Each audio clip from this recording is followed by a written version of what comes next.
ஒன்றான மெய்தேவனாகிய உம்மையும் நீர் அனுப்பினவராகிய இயேசு கிறிஸ்துவையும் அறிவதே நித்திய ஜீவன். நம்ம என்ன பார்த்துட்டு வர்றோம் அப்படின்னா, நித்திய ஜீவன்னா என்ன, அது எங்கே இருக்குது, அது எப்படி செயல்படுதுன்றதெல்லாம் நம்ம வரிசையாக பார்த்துட்டு வந்துருக்கிறோம். அதில் நம்ம கடைசியாக என்ன பார்த்தோம் அப்படின்னா, ஒரு மனுஷன் வாழ்கிறதுக்கு, அதாவது வாழ்கிறதுக்கு, இந்த உலகத்தில் வாழ்கிறதுக்கு, வளர்கிறதுக்கு, நல்ல புஷ்டியாக இருக்கிறதுக்கு அவனுக்கு என்ன தேவை அப்படின்னா, நல்ல ஆகாரம் தேவை. நல்ல ஒரு ஆகாரம் தேவை, நல்ல ஒரு உணவு தேவை. நல்ல ஒரு சத்தான உணவு சாப்பிட்டு வளர்கிற குழந்தைய கவனிச்சிங்க அப்படின்னா எல்லா விதத்துலேயுமே கரெக்டாக இருக்கும். என்ன எல்லா விதத்துலையுமே கரெக்டாக இருக்கும் அப்படின்னா, நல்ல உணவு சாப்பிட்டு வளர்ந்துச்சு அப்படின்னா அந்த குழந்தைக்கு ஒரு நோய் எதிர்ப்பு சக்தி கரெக்டாக இருக்கும், சரியாக இருக்கும். நோய் எதிர்ப்பு சக்தி கரெக்டாக இருந்துச்சு அப்படின்னா என்ன ஆகும் அப்படின்னா, அந்த பருவ காலங்கள் மாறும்போது அடிக்கடி அந்த குழந்தைக்கு உடம்பு சரியில்லாமல் போகிறது, காய்ச்சல் வர்றது, ஜுரம் வர்றது, தலைவலி வர்றது, இந்த மாதிரி சளி பிடிக்கிறது, இருமுறது, இதெல்லாம் இருக்காது. ஏன்னா அந்த குழந்தையோட உடம்புல நல்ல நோய் எதிர்ப்பு சக்தி இருக்கும். நோய் எதிர்ப்பு சக்தி நல்லா இருக்கணும் அப்படின்னா அது என்ன பண்ணணும் அப்படின்னா, அதுக்கேற்ற நல்ல உணவு வகைகள் அதை சாப்பிட்டு இருந்தால் தான் அந்த நோய் எதிர்ப்பு சக்தி இருக்கும். இன்னும் நல்ல உணவு வகைகளை சாப்பிடும்போது என்ன நடக்கும் அப்படின்னா, அந்த வயசுக்கேற்ற அந்த வளர்ச்சி இருக்கும். நல்லா சாப்பிட்ற குழந்தைங்களா இருந்தால், நல்ல உணவு எடுத்துக்கிற குழந்தைங்களா இருந்தால் என்ன நடக்கும் அப்படின்னா, அவங்களுக்கு அந்த வயசுக்கேற்ற அந்த வளர்ச்சி இருக்கும். ஆனால் சரியாக சாப்பிடாத குழந்தைங்க, சரியாக உணவு கிடைக்காத குழந்தைங்க, அந்த மாதிரி இருக்கும்போது அவங்கள கவனிச்சிங்க அப்படின்னா அவங்களுக்கு அடிக்கடி உடம்பு சரியில்லாமல் போகும். அடிக்கடி ஏன் அப்படின்னா அவங்களுக்கு அந்த உணவு சரியாக சாப்பிடாததுனால, சரியாக போஷிக்கப்படாததுனால அவங்க உடம்புல நோய் எதிர்ப்பு சக்தி கம்மியாக இருக்கும், எல்லா சத்துக்களும் கம்மியாக இருக்கும். அதனால அந்த நோய் என்ன ஆகும் அப்படின்னா எளிதாக அவங்கள பற்றிக்கும். ஒரு கிளைமேட் லைட்டாக மாறிச்சு நான் பார்த்து உடனே சளி பிடிச்சிக்கிறோம். தண்ணி மாற்றி ஒரு நாள் தண்ணி மாற்றி குடிச்சிட்டாங்க அப்படின்னா உடனே உடம்பு சரியில்லாமல் போயிடும். இதுக்கு என்ன காரணம் அப்படின்னா, நம்ம உடம்புல இருக்கிறதால நோய் எதிர்ப்பு சக்தின்றது கம்மியாக இருக்கிற குழந்தைங்களுக்கு அந்த மாதிரி அடிக்கடி ஆகும். ஒரு சில குழந்தைகள் பார்த்தீங்க அப்படின்னா அவங்க என்ன சாப்பிட்டாலும் சரி, எங்கே தண்ணி குடித்தாலும் சரி, எந்த தண்ணி குடித்தாலும் சரி, எங்கள் மலையில் பெஞ்சிட்டு இருக்கும், மலையில் நனைஞ்சுன்னு வருவாங்க, அங்கே போவாங்க, இங்கே வருவாங்க, அப்படி பண்ணுவாங்க, இப்படி பண்ணுவாங்க. கடைசியில் ஆடு மேய்ப்பாங்க, மாடு மேய்ப்பாங்க. பார்த்தீங்க அப்படின்னா அவங்களுக்கு எந்த நோயும் வராது, எந்த ஒரு அவ்வளோ மலையில் நனைவாங்க, அவ்வளோ வெயிலில் சுற்றுவாங்க. ஆனால் கூட பார்த்தீங்க அப்படின்னா அவங்களுக்கு எந்த பாதிப்பும் இருக்காது. ஆனால் நம்ம வீட்டில் பற்றி வளர்ப்போம். அந்த தண்ணிகிட்ட போகாதரா, இந்த மலையில் போகாதரா, இங்கே போகாதரா, அங்கே போதான்னு சொல்லி வளர்ப்போம். ஆனால் நம்ம குழந்தைங்க கவனிச்சிங்க அப்படின்னா டக்குன்னு ஒரு இது வந்துடும். என்ன இது அப்படின்னு கவனிச்சிங்க அப்படின்னா, ஒரு மனுஷனுக்கு கடவுள் இந்தந்த வயசில் இதெல்லாம் நடக்கணும், இந்தந்த டைமில் இதெல்லாம் சாப்பிட்ணும். ஒரு நாளில் எடுத்துக்கிட்டிங்க அப்படின்னா காலையில் சாப்பிட்ணும், மதியம் சாப்பிட்ணும், திரும்பி நைட்டு சாப்பிட்ணும், திரும்பி மறுநாள் காலையில் சாப்பிட்ணும், திரும்பி மதியம் சாப்பிட்ணும், திரும்பி நைட்டு சாப்பிட்ணும். இந்த மாதிரிலாம் ஒரு ஒழுங்கிரமாக இருக்குது. ஆனால் நம்ம ஒரு நேரம் சாப்பிடாம விட்டுறோம். நம்ம சாப்பிட்றதுலாம் அசால்ட்டாக நினைக்கிறோம். நேற்றுக்கு இன்றைக்கி ஒரு நேரம் சாப்பிடாம விடுவோமே, இப்போ என்ன பிரச்சனை அப்படின்னு சொல்லி சாப்பிடாம விட்டுறோம். ஆனால் அதோட பாதிப்பு அந்த சாப்பிடாம விடுறவங்க அப்போ இருக்காது. சாப்பிடாம விடுறப்ப அது ஒன்றும் தெரியாது. அதெல்லாம் காலையில் சாப்பிடாம விட்டோம், மதியம் சாப்பிட்டோம்ல, நைட் சாப்பிட்றோம் போயிடும். ஆனால் எப்போ அந்த பாதிப்பு தெரியும் அப்படின்னா, உங்கள் உடலுக்குன்னு ஒரு நோவு வரும்போது, ஒரு பிரச்சனை வரும்போது அப்போ தான் தெரியும் அது எதுக்காக வந்துச்சு. நீங்கள் பின்னாடி யோசிச்சு பார்த்தீங்க அப்படின்னா, நீங்கள் ஒரு 2 நாள் முன்னாடியோ, ஒரு 5 நாள் முன்னாடியோ ஏதோ சாப்பிடக்கூடாதான் சாப்பிட்ருப்பீங்க, இல்லைன்னா சாப்பிட வேண்டிய டைமில் சாப்பிடாம விட்டுருப்பீங்க. இதனால தான் அந்த பிரச்சனைகள்லாம் வருது. நான் இதெல்லாம் ஏன் நான் உங்களுக்கு இப்போ சொல்கிறேன் அப்படின்னா, இந்த சரீர பிரகாரமாக, மாம்ச பிரகாரமான இந்த உணவுகளே நம்ம சரியாக சாப்பிடல அப்படின்னா நம்ம நோய் எதிர்ப்பு சக்தி குறைஞ்சிருது. நம்ம டைமுக்கு சாப்பிடல அப்படின்னா நம்ம உடலில் பலவீனங்கள் உண்டாயிருது. சரியாக சாப்பிடாமல் இருந்தோம் அப்படின்னா நம்ம வயதுக்கேற்ற வளர்ச்சியை குழந்தைகள் அடையாமல் போயிடுறாங்க.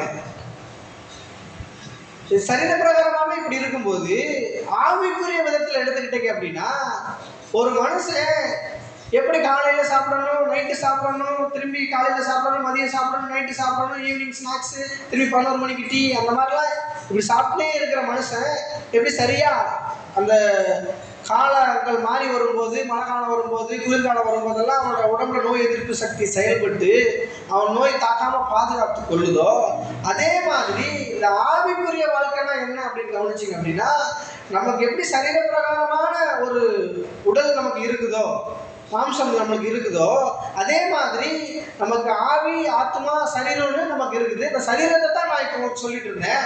அதை மாதிரி இந்த ஆவி நம்மளுக்குள்ள இருக்குது, ஆத்மா நம்மளுக்குள்ள இருக்குது. இந்த ஆவி, இந்த ஆத்மா வந்து சரியான நிலையில வளர்ச்சி அடையணும். உருவம் மட்டும் வளர்ச்சி அடைஞ்சா பத்தாது. இந்த மாம்ச பிரகாரமான வெளியில இருக்கிற இந்த மாம்சம் மட்டும் வளர்ச்சி அடைஞ்சு புஷ்டியா குண்டா இருந்து நோய் சக்தி வராம நான் இருக்கிறேன்னு சொல்றது ஒரு பெரிய விஷயமே கிடையாது. அதை விட மேலான விஷயம் என்ன அப்படின்னு கவனிச்சோம் அப்படின்னா, இந்த ஆவிக்குரிய மனுஷன் வந்து நல்ல வளர்ச்சி அடையணும். ஆவிக்குரிய மனுஷன் என்ன ஆகணும்? நல்ல வளர்ச்சி அடையணும். இந்த ஆவிக்குரிய மனுஷன் நல்லா வளர்ச்சி அடையணும்னா அதுக்கு நம்ம என்ன பண்ணணும் அப்படின்னா, சபைக்கு வரணும். போன டைம் நான் சொல்லும்போது நான் சொன்னேன், ஆவிக்குரிய மனுஷன் நல்லா வளர்ச்சி அடையணும் அப்படின்னா என்ன சொன்னேன் அப்படின்னா, நீங்க வேதத்தை வாசிக்கணும் அப்படின்னு நான் சொன்னேன். அதுக்குள்ள நான் உங்களுக்கு ஒரு வசனத்தை நான் காமிச்சேன்.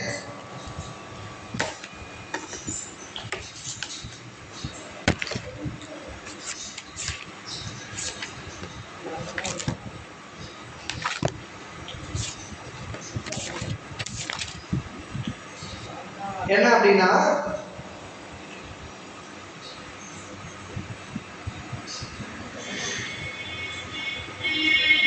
யோவான் 5வது அதிகாரம், யோவான் 5வது அதிகாரம் 39வது வசனம்.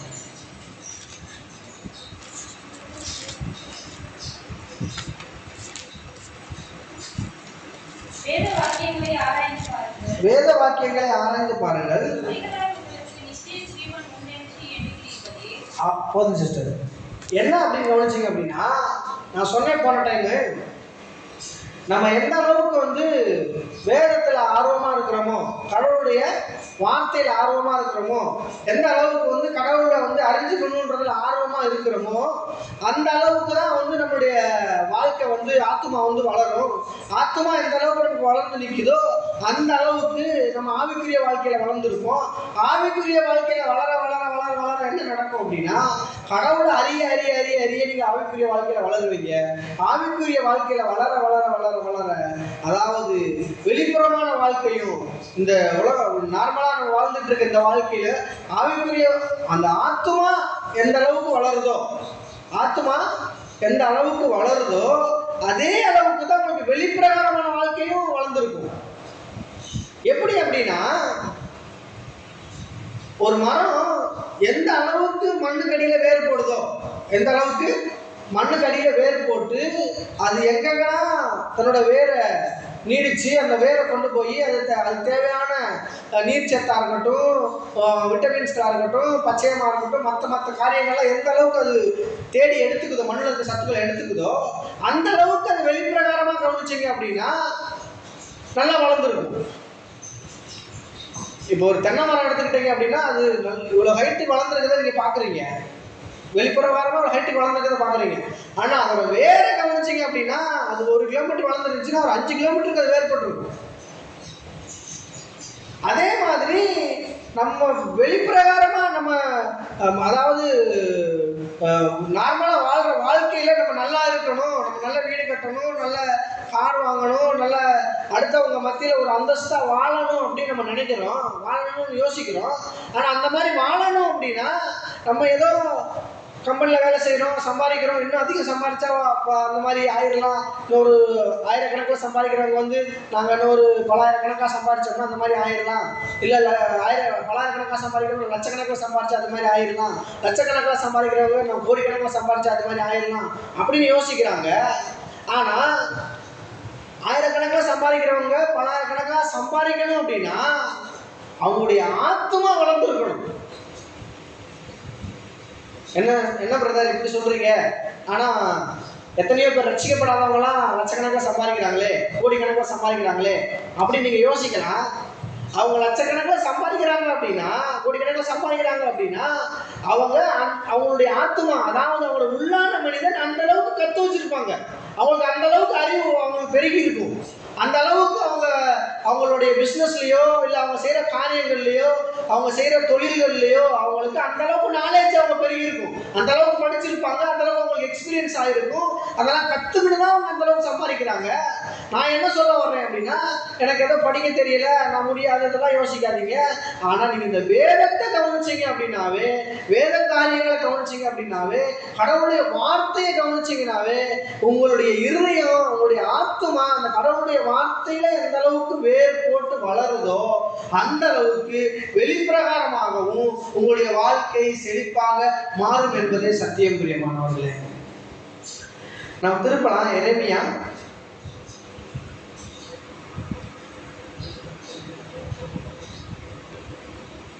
17வது அதிகாரம் 8வது வசனம். எரேமியா 17வது அதிகாரம் 8வது வசனம். அவன் தண்ணீர் அண்டையிலே நாட்டப்பட்டதும் கால்வாய் ஓரமாய் வேர்களை விடுகிறதும் உஷ்ணம் வருகிறதை காணாமல் இலை பச்சையா இருக்கிறதும் மழை தாழ்ச்சியான வருஷத்திலும் வருத்தமின்றி தப்பாமல் கனி கொடுக்கிறதுமான மரத்தை போல் இருப்பான். 7 வசனம் சிஸ்டர். கர்த்தர் மேல் நம்பிக்கை வைத்து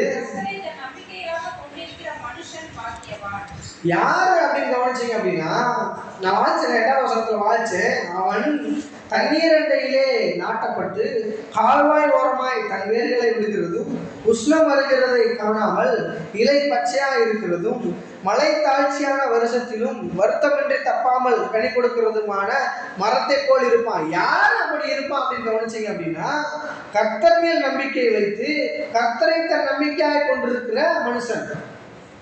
என்ன நான் சொல்ல வர்றேன் அப்படின்னா, நீங்க என்னதான் வேலைக்கு போகலாம், என்னதான் சம்பாதிக்கலாம், கை நிறையா சம்பாதிக்கலாம், எவ்வளவோ உலக பொருட்கள் சம்பாதிச்சு வச்சிருக்கலாம், சொத்துக்கள் நிறையா இருக்கலாம். ஆனால் நீங்க சந்தோஷமா இருக்கணும், மகிழ்ச்சியா இருக்கணும், உங்களுடைய வாழ்க்கை சந்தோஷமா போகணும் அப்படின்னா, இல்லை ஒண்ணுமே இல்லை, கஷ்டமா இருக்குது, நான் என்ன சம்பாதிக்கணும், இன்னும் சந்தோஷமா இருக்கணும், எதுவா இருந்தாலும் நான் என்ன சொல்ல வர்றேன் அப்படின்னா, உங்களுடைய இருதயம் கடவுளுடைய வார்த்தையை சார்ந்து இருக்கணும். உங்களுடைய இருதயம் கடவுளை சார்ந்து இருக்கணும். உங்களுடைய இருதயம் கடவுளை சார்ந்து இருக்கணும் அப்படின்னா ஃபர்ஸ்ட் என்ன அப்படின்னா, நீங்க வேதத்தை ரெகுலரா வாசிக்கிறவங்களா இருக்கணும். வேதத்தை ரெகுலரா வாசிக்கிறவங்களா இருக்கணும். எனக்கு படிக்க தெரியாதே அப்படின்னு சொல்றவங்களா இருந்தா நீங்க இந்த மாதிரி போதிக்கிற சத்தியங்களை ரெகுலரா கேட்கிறவங்களா இருக்கணும். சபைக்கு எந்த காரியங்களா இருந்தாலும், சனிக்கிழமையா இருந்தாலும், ஞாயிற்றுக்கிழமையா இருந்தாலும், புதன்கிழமையா இருந்தாலும், செவ்வாய்க்கிழமையா இருந்தாலும், சபையில வைக்கிற கூட்டங்கள்ல அடிக்கடி கலந்துக்கிறவங்களா இருக்கணும். அந்த மாதிரி இருக்கும்போது நீங்க ரெகுலரா கடவுளை ஃபாலோ பண்ணும்போது, ரெகுலரா கடவுளுடைய வார்த்தையை பிடிச்சு கொள்ளும் போது, கர்த்தர் மேல் நம்பிக்கையா இருக்கும் போதுதான் நீங்க எப்படி இருக்க முடியுமா? அவன் தண்ணீர் அண்டையிலே நாட்டப்பட்டதும், அதாவது தண்ணீர் அண்டையிலே நாட்டப்பட்டதும் அப்படின்னு கவனிச்சிங்க அப்படின்னா, ஒரு மரம், ஒரு நதி பாய்ஞ்சிட்டு இருக்குது, நல்லா கவனிங்க. ஒரு நதி பாயுது, அந்த நதி ஓரமா ஒரு மரம் இருக்குது அப்படின்னா, அந்த மரம் அந்த உஷ்ணமான காலத்துல, வெயில் காலத்துல, அந்த மே மாசம் ஏப்ரல் மாசம் காலத்துல நீங்க தண்ணி இல்லாத செடியை, தண்ணி இல்லாத மரங்களை கவனிச்சிங்கன்னா என்ன ஆகும் அப்படின்னா, அது மொத்த இலைகளை உதிர்த்துட்டு ஒரு இலை கூட இல்லாத மரம் கூட நின்று இருக்கும். அப்படியே வெயில் காலத்துல நல்லா பார்த்தீங்க அப்படின்னா, தண்ணி இல்லாம சரி தண்ணி ஊற்றப்படாத மரங்களை கவனிச்சிங்க அப்படின்னா என்ன ஆகும் அப்படின்னா, ஒரு இலை கூட இல்லாமல் அப்படியே மொட்டையா நிற்கும். நிறைய மரங்கள் அப்படி நிற்கிறத நான் பார்த்துருக்கிறேன். அந்த மாதிரி இருக்கும். ஏன் அந்த மாதிரி இருக்குது அப்படின்னா, அதுக்கு தேவையான அந்த சத்து, அந்த இலைகள் விடுவதற்கு தேவையான அந்த இலைகளை தக்க வைத்துக் கொள்வதற்கான தேவையான சத்து அந்த மரத்துக்கு கிடைக்கல. ஏன் கிடைக்கல அப்படின்னா, அதுக்கேற்ற மாதிரி சூழ்நிலைகள் அங்கே இல்லை. ஆனால் நீங்க இருக்கிற சுச்சுவேஷன் என்ன அப்படின்னா, நீங்க ஒரு நதியோரமா நாட்டப்பட்ட மரங்களை போல இருக்கிறீங்க. எப்படி நான் சொல்றேன் அப்படின்னா, நீங்க எல்லாம் சபைக்கு வர்றீங்க, வார்த்தையை கேட்குறீங்க, வார்த்தை தான் உங்களை நதியை போல உங்களை நடத்திட்டு போகுது. அந்த வார்த்தையை நீங்க கேட்கிறவங்களா இருக்கிறதுனால, வார்த்தையோரமா சபையோரமா நீங்க நடப்பட்டு இருக்கிறதுனால நீங்க எப்படி இருக்கலாம் அப்படின்னா, அந்த சூழ்நிலை பிரச்சனை நேரத்துல கூட, கஷ்டத்தின் நேரத்துல கூட நீங்க எப்படி இருக்கலாம் அப்படின்னா புஷ்டியும் பசுமையுமா இருக்க முடியும்.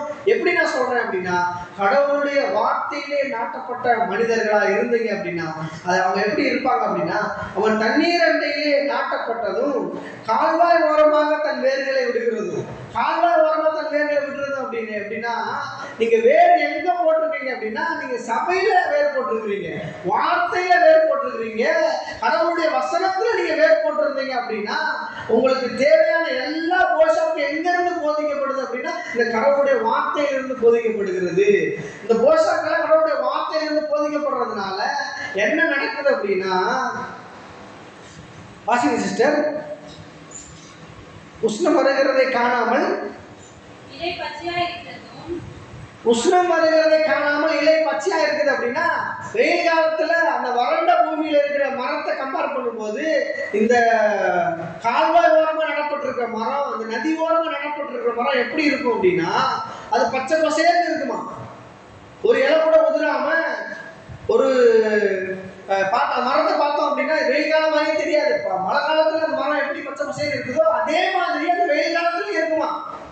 என்ன அப்படின்னா உஷ்ணம் வருகிறதை காணாமல் அப்படின்னா ஒரு கஷ்டமோ ஒரு பிரச்சனையோ ஒரு எதிர்பாராத சம்பவங்களோ வாழ்க்கையில நடக்கும்போது வரும்போது அந்த உஷ்ணம் வருகிறதை காணாமல்னா அந்த பிரச்சனை வரத கூட பார்க்காத அளவுக்கு உங்க உள்ளான ஆத்துமா கடவுளுடைய வார்த்தையால் நிறைஞ்சிருக்கும் போது, கடவுளுடைய வார்த்தையால் உள்ளான ஆத்துமா போஷிக்கப்பட்டிருக்கும் போது நீங்க ஒரு எப்படி சொல்றது அப்படின்னா ஒரு சத்தான உணவை நீங்க சாப்பிட்ட குழந்தைகளா இருக்கும் போது, சத்தான உணவு அப்படின்னா என்ன சொல்றேன் அப்படின்னா இந்த ஆவிக்குரிய சரியான சத்தியங்களை நீங்க கேட்டு சரியான சத்தியங்கள் ஒரு இருதயத்தில் வச்சிருக்கும் போது எந்த பிரச்சனை வந்தாலும், அது வெயில் காலம் வந்தாலும், அது மழை காலம் வந்தாலும், கஷ்டம் வந்தாலும், நஷ்டம் வந்தாலும், பெரிய பிரச்சனை வந்தாலும், நீங்க எதிர்பார்க்காத சமயத்துல உங்க வாழ்க்கையில பெரிய தொய்வு ஏற்பட்டா கூட நீங்கள் இலையுதிராது இருக்கிற மரத்தை போல இருக்க முடியும். எப்படி இருக்க முடியும் அப்படின்னா இந்த கடவுளுடைய வார்த்தையில நீங்க வேறு போட்டு இருக்கும் பொழுது உங்கள் ஆத்மா எந்த அளவுக்கு வாழ்ந்து இருக்குதோ, உங்கள் ஆத்மா எந்த அளவுக்கு கடவுளுடைய வார்த்தையில ஜொலித்து இருக்குதோ அதை பேஸ் பண்ணி தான் உங்களுடைய இருதயமும் உங்களுடைய வாழ்க்கையும் நீங்க வாழ்ந்திருக்க முடியும் நான் சொல்லுகிறேன் பிரியமானவர்களே.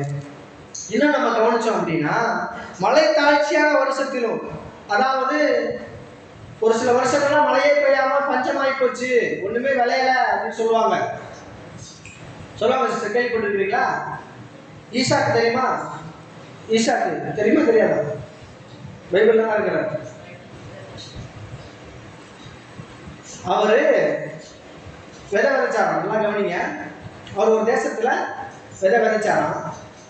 விதை விதைக்கும் போது அக்கம் பக்கத்துல எல்லா விதை விதைச்சவங்க எல்லாருக்குமே எதுவுமே விளையல, ஃபுல்லா பஞ்சம், தேசம் முழுக்க பஞ்சம், யாருக்குமே விளையல. என்ன நடந்துச்சு அப்படின்னா ஈசாக்கு என்ன முடிவு பண்றாரு அப்படின்னா இந்த தேசம் ரொம்ப பஞ்சமா இருக்குது, ரொம்ப கஷ்டமா இருக்குது, நம்ம என்ன பண்ணிடலாம், இங்கிருந்து வேற தேசத்துக்கு போகலாம் அப்படின்னு கிளம்புறாரு. கிளம்பும் போது கடவுள் ஈசாக்கிட்ட பேசுறாரு. சொல்றாரு, நீ இப்ப இருக்கிற இந்த தேசத்திலேயே விதைன்னு சொல்றாரு.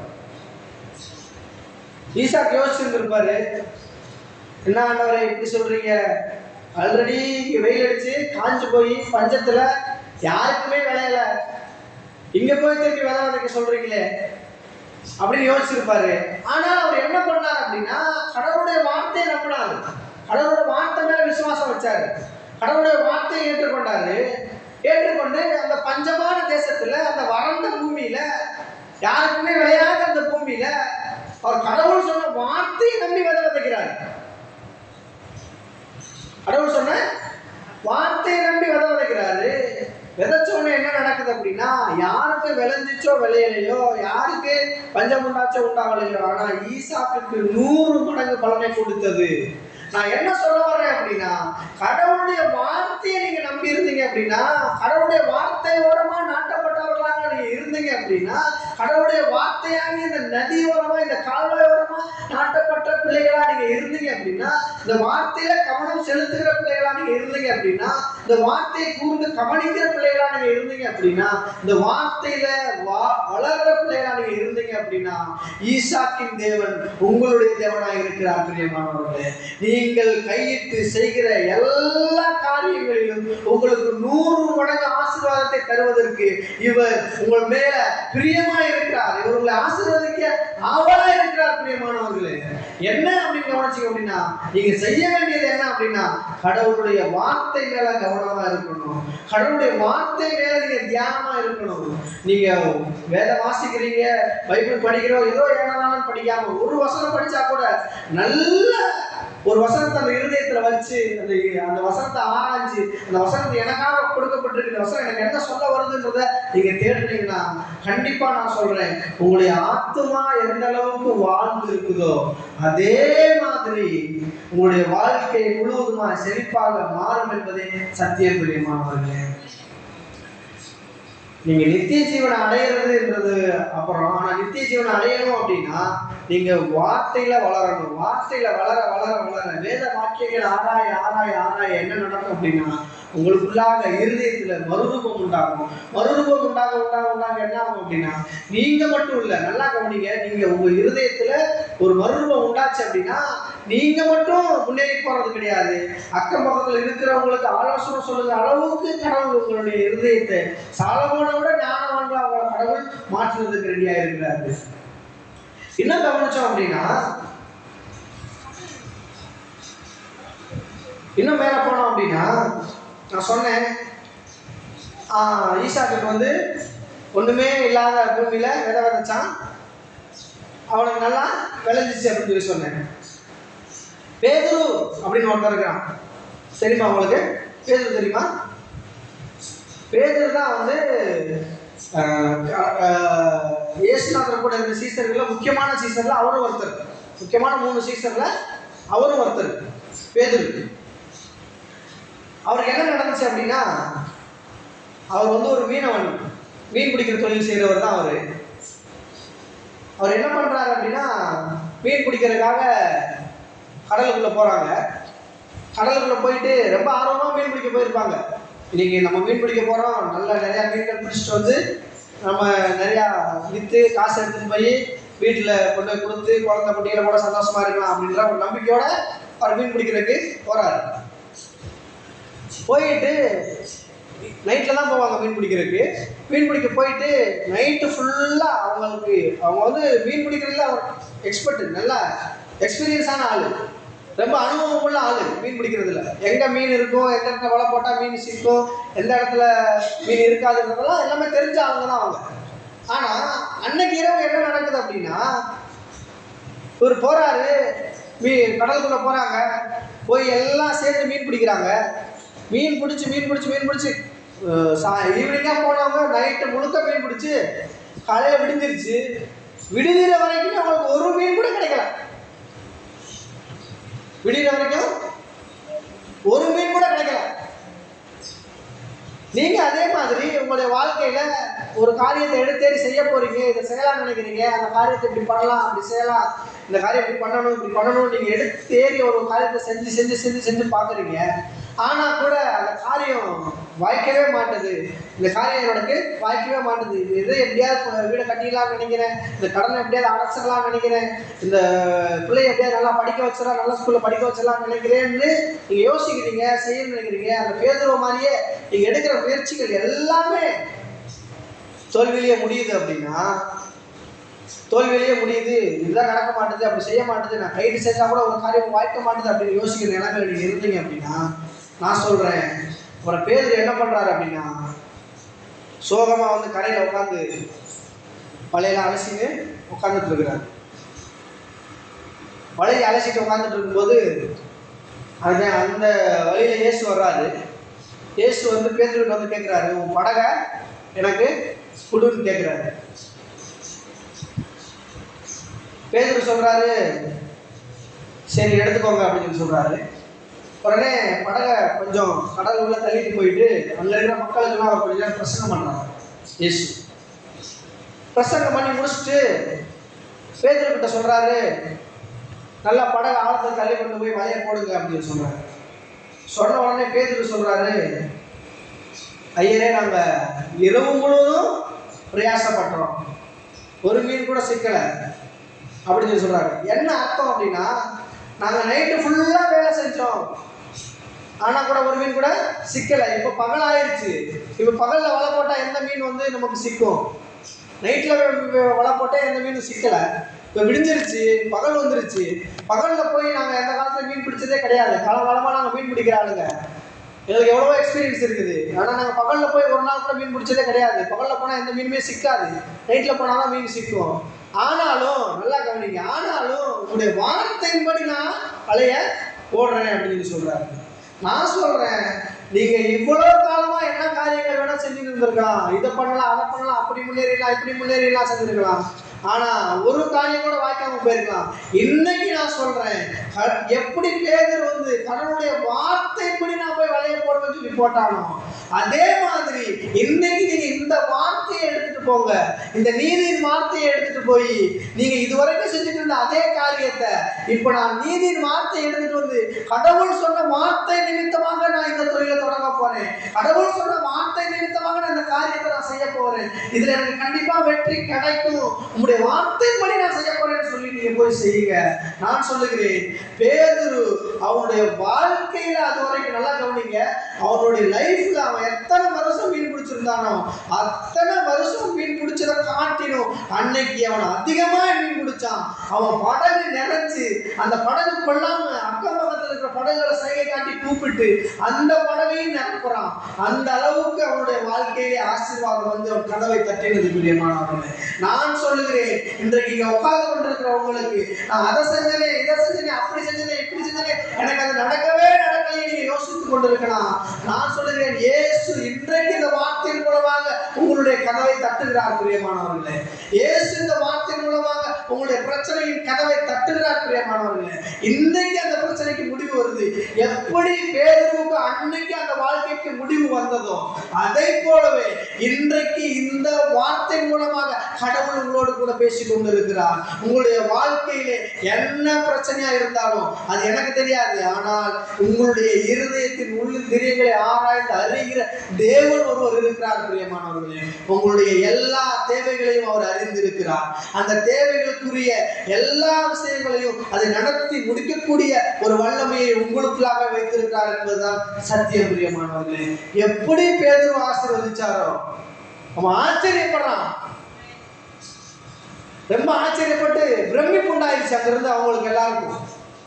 அதை போல உங்களுடைய வாழ்க்கையின் காரியங்களிலையும் பிரமிப்பு உண்டாகிற அளவுக்கு கடவுள் உங்களை ஆசீர்வதிப்பார் என்பதுதான் சத்தியம். பிரியமானவர்களே, நம்ம இன்னும் தொடரலாம். நான் உங்களுக்கு கடைசியா என்ன காண்பிச்சு அப்படின்னா, பாவத்தின் வல்லமையை காட்டிலும் நீதியின் வல்லமை வந்து பெருசு அப்படின்னு நான் உங்களுக்கு காமிச்சிட்டு வந்தேன். நம்ம ஒரு வசனத்தை நம்ம வாசிக்கலாம். ரோமர் 6:23.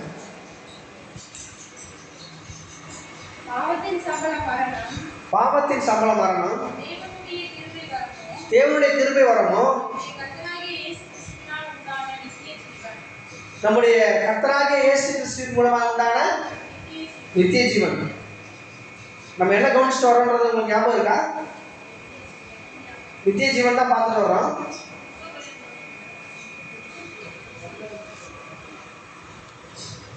இங்க என்ன சொல்லப்பட்டிருக்கு அப்படின்னு கவனிச்சிங்க அப்படின்னா, பாவத்தின் சம்பளம் மரணம். வாசிக்க தொடங்க. தேவனுடைய கிருபை வரமோ, நம்முடைய கர்த்தராகிய இயேசு கிறிஸ்துவினால் உண்டான நித்திய ஜீவன். மரணம் எதனால வந்துச்சு? பாவத்தினால வந்துச்சு. நித்திய ஜீவன் எதனால சிஸ்டர் வந்துச்சு? ரொம்ப யோசிக்க வேணாம், அந்த வசனத்திலே இருக்கு, அதே வாசிக்க திரும்பி. நீதினால வந்துச்சு. பாவத்தினால மரணம் வந்துச்சு, நீதினால நித்திய ஜீவன் வந்துச்சு. இப்போ பாவம் என்ன பண்ணுச்சு அப்படின்னா, நல்லா கவனிங்க, பாவம் என்ன பண்ணுச்சு அப்படின்னா, நீங்க ஒரு நல்ல காரியத்தை காரியத்தை செய்யணும்னு நினைச்சீங்கன்னா கூட, நல்லா கவனிங்க, பாவம் என்ன பண்ணுச்சு அப்படின்னா, நீங்க ஒரு நல்ல காரியத்தை செய்யணும்னு நினைச்சீங்கன்னா கூட, ஒரு ஆளுக்கு நல்லதுதான் பண்ணணும்னு நினைச்சீங்கன்னா கூட, நீங்க நல்லதுதான் பண்ணணும்னு நினைக்கிறீங்க, நல்லதான் செய்யணும்னு யோசிக்கிறீங்க, நல்லதான் நடக்கும்னு நினைச்சு செய்யறீங்க. ஆனா உங்களுக்குள்ளாக குடிகொண்டிருந்த அந்த பாவம் உங்களை என்ன பண்ண வைக்குது அப்படின்னா, நீங்க நல்லது செய்யணும்னு நினைக்கிறவங்களை உங்களையும் மீறி உங்களை தீமை செய்ய வைக்குது. கரெக்டான சிஸ்டர் நான் சொல்றது? இன்னும் உங்களுக்கு சொல்றேன், பாவம் உங்களுக்குள்ள இருக்குது. நீங்க எதனால பாவம் செய்றீங்க அப்படின்னா, திரும்பவும் சொல்றேன், நீங்க பாவம் செய்யறதுனால நீங்க பாவி கிடையாது. நல்லா கவனிச்சுக்கோங்க. நீங்க பாவம் செய்யறதுனால நீங்க பாவியாக்கப்படல, நீங்க பாவியா இருக்கிறதுனால நீங்க பாவம் செஞ்சீங்க. கரெக்டான சிஸ்டர்? ஒரு மரம் அது மாங்காய் கொடுக்கறதுனால அது மாங்காய் மரம் கிடையாது. அது மாங்காய் மரமா இருக்கிறதுனால அது மாங்காய் கொடுக்குது. கரெக்டா?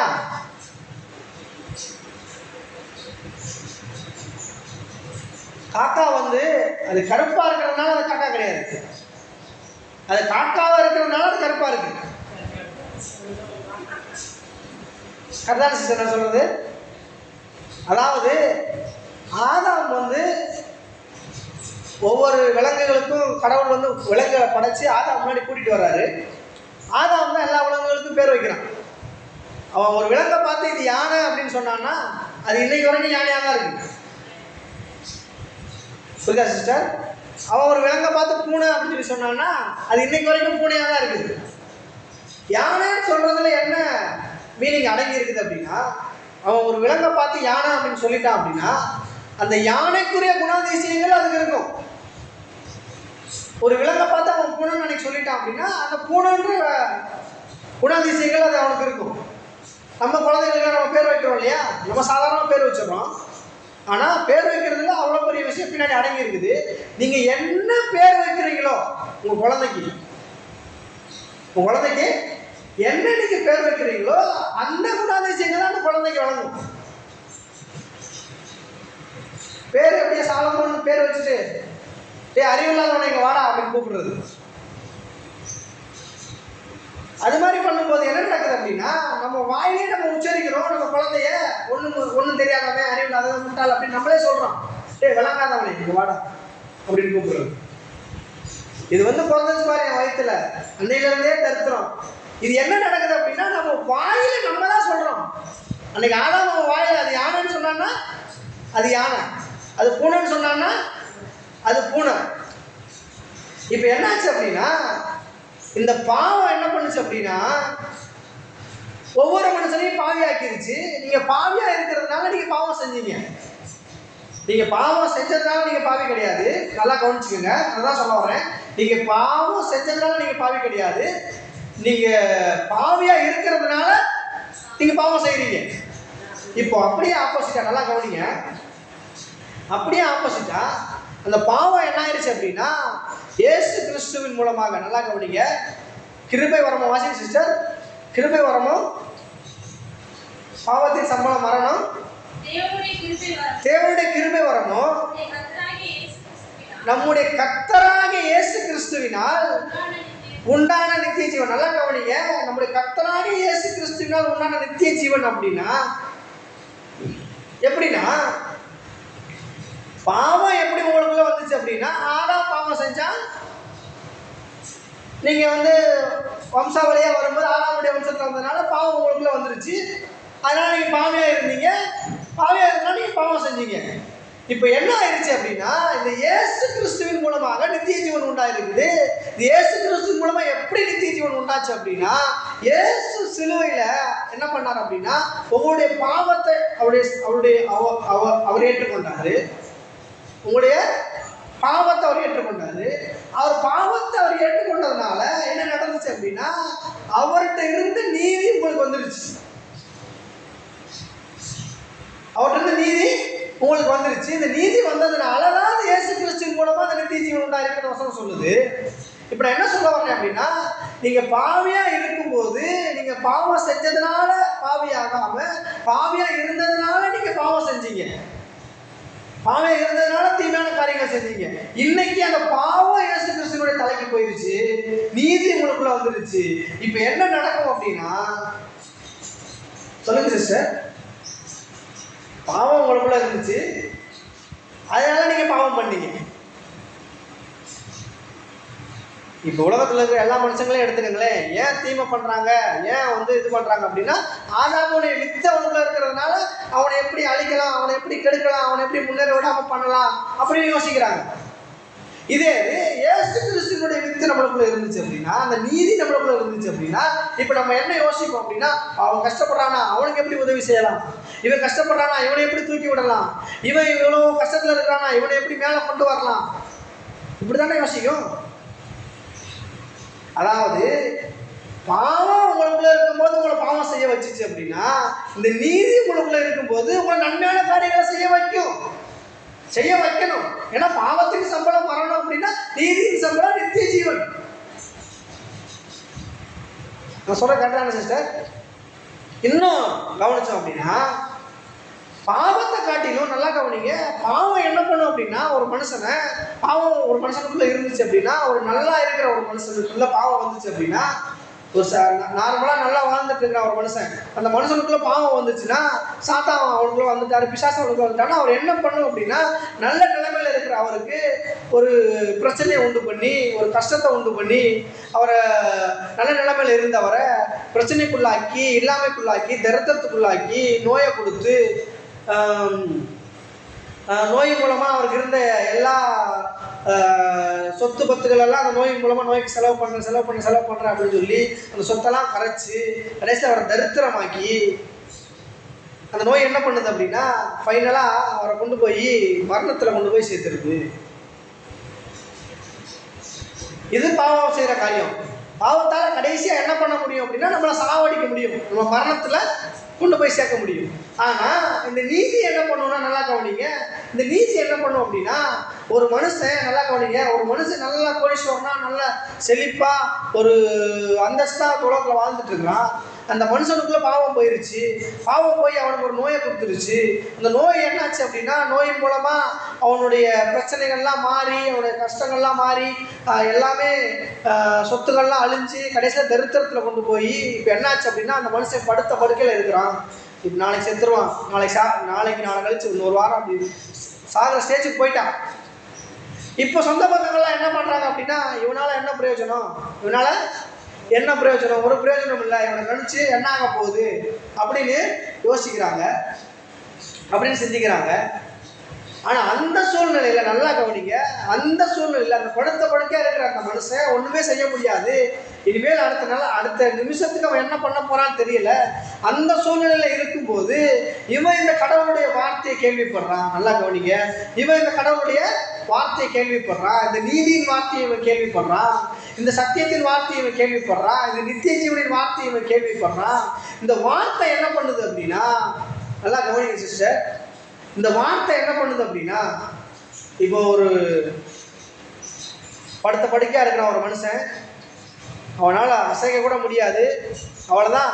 சொந்த பந்தங்கள்லாம் என்ன யோசிக்கிறாங்க அப்படின்னா, அவ்வளோதான் கதை முடிஞ்சிச்சு, இவன் கதை முடிஞ்சிச்சு, அவ்வளோதான் இவன் மேலே போய் சேர்ந்துருவான் அப்படின்னு சொல்லி யோசிக்கிறாங்க. யோசிக்கும்போது அந்த மனுஷனுக்கு யாரோ போய் கடவுளுடைய வார்த்தையை சொல்கிறாங்க. நல்லா கவனிங்க, யாரோ போய் கடவுளுடைய வார்த்தையை சொல்கிறாங்க. கடவுளுடைய வார்த்தையை சொன்ன உடனே இவனுக்கு இப்படிலாம் நடக்குமா, இப்படிலாம் இருக்குமா, இதெல்லாம் சாத்தியமா அப்படின்னு நான் கேட்குறான்.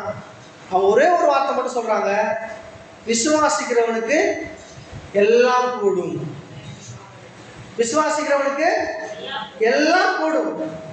வேதத்தை வாசிங்க அப்படின்னா ஒரு வசனம் சொல்லுது, தேவனால் எல்லாம் கூடும், தேவனால் எல்லாம் கூடும். இன்னும் என்ன நடக்கும் அப்படின்னா, விசுவாசிக்கிறவனால் எல்லாம் கூடும். இப்போ விசுவாசிக்கிறவனால் எல்லாம் கூடும், தேவனால் எல்லாம் கூடும் அப்படின்னா, இந்த விசுவாசிக்கிறவனால் எல்லாம் கூடும் அப்படின்னா, தேவனால என்னெல்லாம் கூடுதோ, நல்லா கவனிங்க, தேவனால என்னெல்லாம் செய்ய முடியுதோ, கடவுளால என்னெல்லாம் பண்ண முடியுமோ, இந்த சகலத்தை உண்டாக்கின இந்த சர்வ வல்லமை உள்ள அந்த தேவனால கடவுளால என்னெல்லாம் செய்ய முடியுமோ, இந்த விசுவாசிக்கிறவனாலையும் எல்லாத்தையும் செய்ய முடியும் பிரியமானவர்களே. இந்த வார்த்தையை அந்த சாகப்பொலைய கிடக்கிற அந்த மனுஷனுக்கு சொல்றாங்க. சொன்ன உடனே என்ன நடக்குது அப்படின்னா, அவன் சரீரத்தில் அந்த வார்த்தை போகுது. நல்லா கவனிங்க, அவன் சரீரத்தில் என்ன நடந்துருச்சு அப்படின்னா, அந்த நோயின் மூலமா ஒவ்வொரு செல்லா அழிஞ்சிட்டே வந்துச்சு.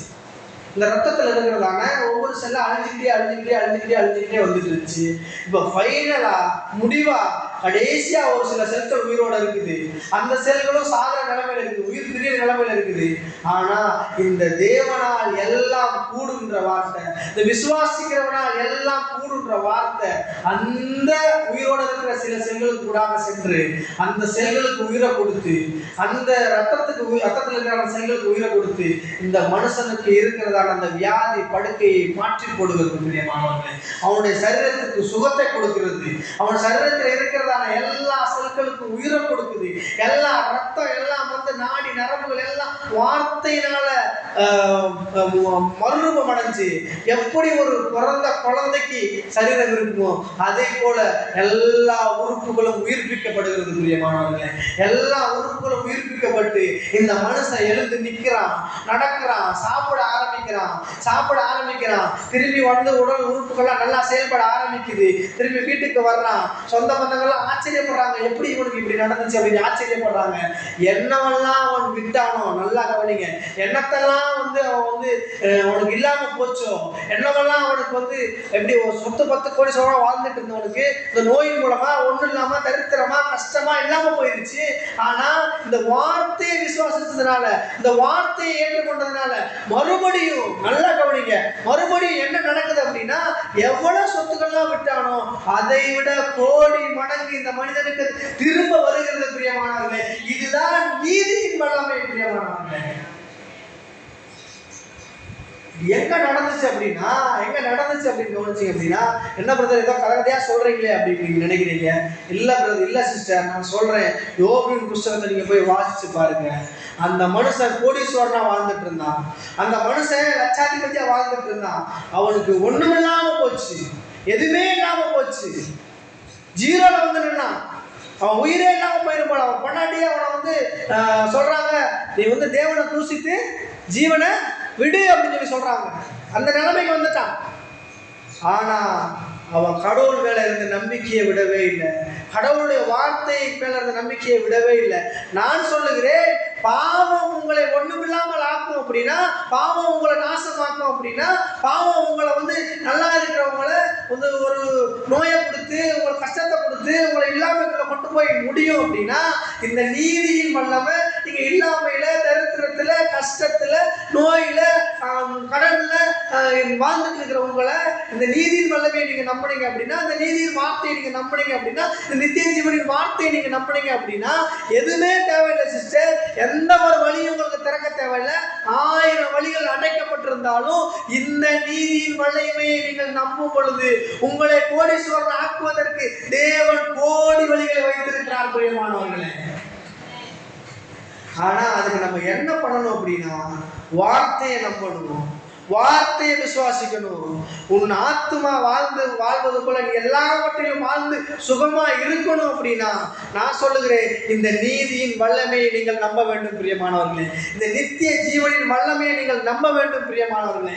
எந்த அளவுக்கு நீங்க வந்து பாவம் வந்துச்சுன்னா இப்படி நாசமாக்கிறோம், பாவம் வந்துச்சுன்னா இப்படி ஒரு மனுஷனை ஒன்றும் இல்லாமல் ஆக்கிறோன்றதை நம்புறீங்களோ, அதை விட கோடி மடங்கு நீதி வந்ததென்றால் என்னை நல்லாக்கிறோம், நீதி வந்ததென்றால் என்னை உயிர்ப்பிக்க பண்ணிரும், நீதி வந்ததென்றால் என் வாழ்க்கையை மாற்றி போட்டுருன்றத நீங்க நம்பும் பொழுதுதான் உங்களுடைய வாழ்க்கை பிரகாசமாக மாறும் என்று நான் சொல்லுகிறேன் பிரியமானவர்களே.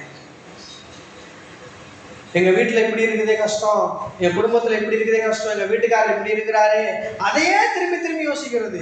இப்படி நடக்குதே, என் பிள்ளைங்க இப்படி போயிட்டாங்களே, என் வாழ்க்கை இப்படி போயிருச்சு, என் பொண்ணை சொல்றதை கேட்க மாட்டானே, என் கணவன் சொல்றதை கேட்க மாட்டாரு, என்னோட கூட பிறந்தவங்களாம் என்னை விட்டுட்டு போயிடுறாங்களே அப்படின்லாம் நீங்க யோசிக்கிறீங்க, சிந்திக்கிறீங்க. ஆனா இப்படி இருக்கும்போது கடவுளுடைய வார்த்தையை நம்புறது நம்ம கஷ்டமா இருக்குது. ஆனா அதை மட்டும் நம்புறோம், நமக்கு இருக்கிற சூழ்நிலையை மட்டும் நம்ம தெளிவா நம்புறோம். இந்த கஷ்டமா இருக்குதே, இப்படி இருக்குதேன்றத நம்ம நல்லா நம்புறோம், நம்ம நல்லா இதயத்துல போட்டுக்கிறோம். நம்ம இப்படிதான் இருக்கிறோம், நம்ம இப்படிதான் இருக்கணும், இவ்வளவுதான் கஷ்டத்துல இருக்கிறோம்ன்றத நம்ம தெளிவா நம்பிக்கிறோம். ஆழமா நம்ம இதயத்தை கொண்டு போய் வச்சிடறோம். ஆனா நீங்க நல்லா இருப்பீங்க, நீங்க வாழ்ந்து இருப்பீங்க, நீங்க சுகித்திருப்பீங்க, நீதியின் வல்லமையை கேள்விப்பட்டா நீங்க பல மடங்கு மாற முடியும்னு நம்ம சொல்லும் பொழுது அதை நம்புறது நம்ம இருதயம் மறுக்குது, ஏற்றுக்கொள்றது நம்ம இருதயம் மறுக்குது, அதை ஏத்துக்க மாட்டுது. அது ஏன்னா அதை ஏத்துக்கிட்டீங்கன்னா நீங்க வாழ்க்கை மாறிடுமே. அதை ஏத்துக்கிட்டீங்க, அதை சிந்திச்சீங்க, அதை செயல்படுத்துறீங்க அப்படின்னா உங்க வாழ்க்கை வெளிப்புறமா மாறிடும். ஆனா பிசாசு என்ன பண்ணுவோம் அப்படின்னா, ஐயோ இந்த சத்தியத்தை கேட்டு வந்திருக்காங்களே, இந்த இவ்வளோ வெளிப்பாடான ஒரு சத்தியத்தை கேட்குறாங்களே, இது எப்படியாவது உங்க இருதயத்திலிருந்து எடுத்து போட்டணுன்றதான் அவன் டார்கெட்டாக இருக்கும். இங்கேருந்து போன உடனே நீங்கள் நீதியின் சத்தியத்தை கேட்டு போறீங்க, ஆனால் நீங்கள் போன உடனே அந்த நீதியின் உங்கள் இருதயத்தில் இருக்கிற அந்த நீதியின் சத்தியத்தை எப்படிலாம் உங்கள் இருதயத்தை விட்டு எடுத்து போட்டுடலான்றது உங்கள் கவலை, எப்படி கவலையை கொண்டு வரலாம், எப்படி அவிசுவாசத்தை கொண்டு வரலாம், எப்படி இவங்க இருதயத்தில் விதைக்கப்பட்ட அந்த வார்த்தையை எடுத்து போடலான்றதுல பிசாசு தெளிவாக ஒரு ஃபோர்ஸாக செயல்படும். ஆனால் நம்ம அதையும் மீறி நம்ம அந்த வார்த்தையை நம்பி, இந்த வார்த்தையை விசுவாசித்து, வார்த்தையை ஏற்றுக்கொண்டு, வார்த்தையை இருதயத்தில் வச்சு செயல்பட ஆரம்பித்தோம்னா மட்டும்தான் நம்முடைய வாழ்க்கை செல்வ செழிப்பாக மாறும் என்பது சத்தியம். பிரியமானவர்களே, வார்த்தையை இருதயத்தில் வைக்கிறதுன்றது என்ன அப்படின்னா, வார்த்தை இருதயத்தில் வைக்கிறது அப்படின்னா நம்ம கடவுளையும் இருதயத்தில் வைக்கிறோம். ஏன்னா ஆதியிலே வார்த்தை இருந்தது, அந்த வார்த்தை தேவனிடத்தில் இருந்தது, அந்த வார்த்தை தேவனா இருந்தது, வார்த்தை தான் தேவனா இருக்குது. இப்போ நீங்க ஒரு வார்த்தையை இருதயத்தில் வைக்கிறீங்க அப்படின்னா, ஒரு சொல்ல இருதயத்தில் வைக்கிறீங்க அப்படின்னா, ஒரு வசனத்தை இருதயத்தில் வைக்கிறீங்க அப்படின்னா கடவுளையே இருதயத்தில் வைக்கிறீங்கன்னு அர்த்தம். அப்படி கடவுளையே இருதயத்தில் வைக்கும் பொழுது, தேவனையே இருதயத்தில் வைக்கும் பொழுது, தேவனையே நீங்க இருதயத்தில் வச்சு நீங்க ஒரு காரியத்தை சொல்றீங்க அப்படின்னா நீங்க சொல்றது மாதிரி இல்லை, அது தேவனே சொல்றது மாதிரி இருக்குது. கடவுள் ஒரு காரியத்தை சொல்றாரு, இப்படி நடக்கும் அப்படின்னு சொல்றாரு அப்படின்னா அது நடக்குமா நடக்காதா சிஸ்டர்? கடவுள் சொன்னா மட்டும் நடக்கும்ன்றதை நம்ம தெளிவா நம்புறோம், ஊர்ஜிதமா நம்புறோம். கடவுள் சொன்னது நடக்காதுன்னு நான் சொன்னா கூட நீங்க நம்ப போறதில்லை, கடவுள் சொன்னதான் நடக்கும்னு நம்புறீங்களா இல்லையா? அதை விட ஆணித்தரமா நான் சொல்றேன், கடவுள் தான் உங்களுக்குள்ள இருக்கிறாரு, தேவன் தான் உங்களுக்குள்ள இருக்கிறாரு, அந்த வார்த்தை தான் தேவனா உங்களுக்குள்ள இருக்குது, தேவன் தான் வார்த்தையா உங்களுக்குள்ள இருக்கிறாரு. நான் சொல்றேன், உங்களுக்கு நல்லது நடக்கும் நீங்க வாயை திறந்து சொல்லும் பொழுது அது நடக்கும், நீங்க நம்பணும் ஊர்ஜிதமா. அப்படி நம்பும் பொழுதுதான் உங்களுடைய வாழ்க்கையில இருக்கிறதான பிரச்சனைகள் மாறும். பிரியமானவர்களே, உங்க வாழ்க்கையில இருக்கிறதான பிரச்சனைகள் மாறணும் அப்படின்னா நீங்க தேவனுடைய வார்த்தை இருதயத்தில் வைக்கணும், வார்த்தையாகிய தேவனை இருதயத்தில் வைக்கணும், தேவனாகிய வார்த்தை இருதயத்தில் வைக்கணும். அந்த மாதிரி வச்சு நீங்க வாழ்க்கையில செயல்பட ஆரம்பிக்கும் பொழுது நான் சொல்லுகிறேன், மரணத்தின் காரியங்களுக்கு மரணம் கொடுக்கப்படும், பாவத்தின் காரியங்கள் எல்லாம் மரணமாக, பாவத்தின் காரியங்கள் எல்லாம் நீதியின் காரியங்கள் மூலமாக ஜெயமாக விழுங்கப்படும். பிரியமானவர்களே, நான் சொல்றேன், பாவம் இந்த அளவுக்கு ஒரு மனுஷனை ஒன்றும் இல்லாம கஷ்டத்துல கொண்டு போய் இல்லாம கொண்டு போய் திறந்து கொண்டு எல்லாம் முடிய பண்ணுவோம் அப்படின்னா, இந்த நீதி மரணத்துக்கு நேராக போய்கிட்டு இருக்க மனிதனை திருப்பி அவனை நல்லா வாழ வைக்க முடியும் என்பதுதான் சத்தியம். பிரியமானவர்களே, நம்மளா எழுந்திருக்கலாம்.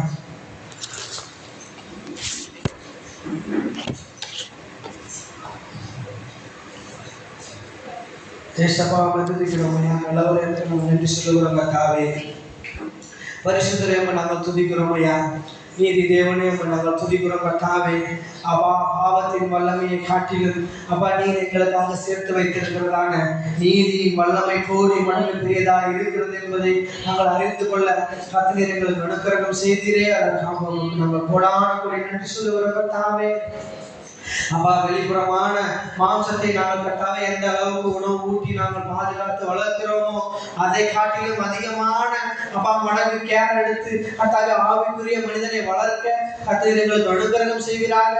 ஆவிக்குரிய வசனங்களை கேட்க, ஆவிக்குரிய ஆகாரங்களை அப்பா அந்த ஆவியின் மனுஷனுக்கு நாங்கள் சரியாக போஷாக்கு கொடுத்து வளர்க்க கர்த்தர் எங்களுக்கு அனுக்கிரகம் செய்யும்படியா நாங்கள் சொல்லிக்கிறோம். கர்த்தாவே, அப்பா, பாவத்தின் வல்லமையை காட்டிலும் நீதியின் வல்லமையில இருக்கிறதான சக்தியை நாங்கள் அறிந்து கொண்டு அப்பா தேவனாகிய வார்த்தையை நாங்கள் இருதயத்தில் வைத்து அப்பா கர்த்தாவே வார்த்தையாகிய தேவனை நாங்கள் இருதயத்தில் வைத்து அப்பா எங்களுடைய வாழ்க்கையில் இருக்கிறதான சூழ்நிலைகளை நாங்கள் நம்பாமல், சூழ்நிலைகளையே நாங்கள் பார்க்காமல் கர்த்தாவே உஷ்ணம் வருகிற கர்த்தாவே அந்த வேலையில் கூட அந்த மரம் கர்த்தாவே அப்பா இலைகள் பசுமையா இருக்கிறதை நாங்கள் பார்த்தோமே, அதை போல கர்த்தாவே சூழ்நிலைகளை நாங்கள் நோக்காமல், பிரச்சனைகளை நாங்கள் பார்க்காமல் அப்பா பிரச்சனைகள் மீது இருதயத்தின் மீது கவலைகள் கொள்ளாமல் நாங்கள் சரியான வார்த்தை வார்த்தையை பிடித்துக் கொண்டு எப்படி அந்த மரம் பச்சை பசேர் என்று அப்பா இலைகளை கொடுத்து இருந்ததோ அதே போல நாங்கள் கால்வாயோரமாய் நாட்டப்பட்ட மரமாக, அப்பா கர்த்தாவே நீரோடையை நாட்டப்பட்ட மரமாக, நதியோரமாய் நாட்டப்பட்ட மரமாக, வசனமாக்கிய கர்த்தாவே தண்ணீரை நாங்கள் பருகி கர்த்தாவே அதை எங்கள் இருதயத்திலே வைத்து சரியான சூழ்நிலை நேரங்களில் அதை பயன்படுத்துகிற பிள்ளைகளாக கர்த்தர் எங்களை அனுக்கிரகம் செய்யக்கூடியாக நாங்கள் செபிக்கிறோம். அப்பா வந்திருக்கிறதான ஒவ்வொரு பிள்ளைகளையும் நான் ஆசீர்வதிக்கிற கர்த்தாவே, அப்பா அவர்கள் கேட்ட சத்தியத்தை கர்த்தாவே நல்ல இருதயமாக நல்ல நிலத்திலே கர்த்தாவே வைத்து ஒவ்வொரு நாளும் கர்த்தாவே அதற்கு தண்ணீர் ஊற்றி பாதுகாத்து அப்பா அதை கர்த்தாவே 100 மடங்கு அப்பா 60 மடங்கு 100 மடங்குமாய் கர்த்தாவை அறுவடை செய்யப்படியாக நான் செபிக்கிறேன் கர்த்தாவே. அப்பா பிசாசு வந்து அவளை இருதயத்திலே விதைக்கப்பட்ட வசனத்தை எடுத்து போட்டு விடாதபடிக்கு கர்த்தர் நீர் அவளை இருதயத்தை பாதுகாத்துக் கொள்கிறார்கள். இது நல்ல நிலத்திலே விதைக்கப்பட்ட விதையாக அப்பா 30 60 100 அது பலன் கொடுக்கத்தக்கதாக கர்த்தர் ஆசீர்வதிப்பீராக. அப்பா வந்திருக்கிறதான பிள்ளைகள் கர்த்தாவே அவருடைய குடும்பங்களுக்கு ஆசீர்வாதமாக இருக்கட்டும், அவர் இருக்கிற அப்பா ஊருக்கு ஆசீர்வாதமாக இருக்கட்டும், இருக்கிற தெருவுக்கு ஆசீர்வாதமாக இருக்கட்டும், அக்கம் பக்கத்தில் இருக்கிறவர்களாம் பார்த்து ஆச்சரியப்படும் விதத்திலே கர்த்தரை ஆசீர்வதிக்கும்படியாக நான் ஜெபிக்கிறேன் கர்த்தாவே. வசனத்தின் மேல் வசித்தாக உள்ள இந்த பிள்ளைகளை கர்த்தரை ஆசீர்வதிப்பீராக. அப்பா வேதத்திலே சொல்லப்பட்ட பிரகாரமாக தேவனால் எல்லாம் கூடும் என்று சொல்லப்பட்டிருக்கிற பிரகாரமாக விசுவாசிக்கிறவனால் எல்லாம் கூடும் என்று எழுதப்பட்டிருக்கிற பிரகாரமாக இவர்கள் விசுவாசிக்கிற பிள்ளைகளாக தேவனை இருதயத்தில் வைத்துக் கொண்டு வார்த்தையை வாயிலை உச்சரித்து விசுவாசிக்கிற பிள்ளைகளாக சூழ்நிலைகளை மாற்றுகிற பிள்ளைகளாக இவர்களை கர்த்தரை ஆசீர்வதிப்பீராக. அப்பா எல்லாவற்றையும் கரத்திலே கொடுக்கிறோம். அப்பா நீரே பொருட்படுத்திக் கொள்ளுங்க. துதி கனவை எல்லாவற்றையும் செலுத்துகிறோம். இயேசு கிறிஸ்துவின் நாமத்தில் ஜெபிக்கிறோம் நல்ல பிதாவே. ஆமென் ஆமென் ஆமென்.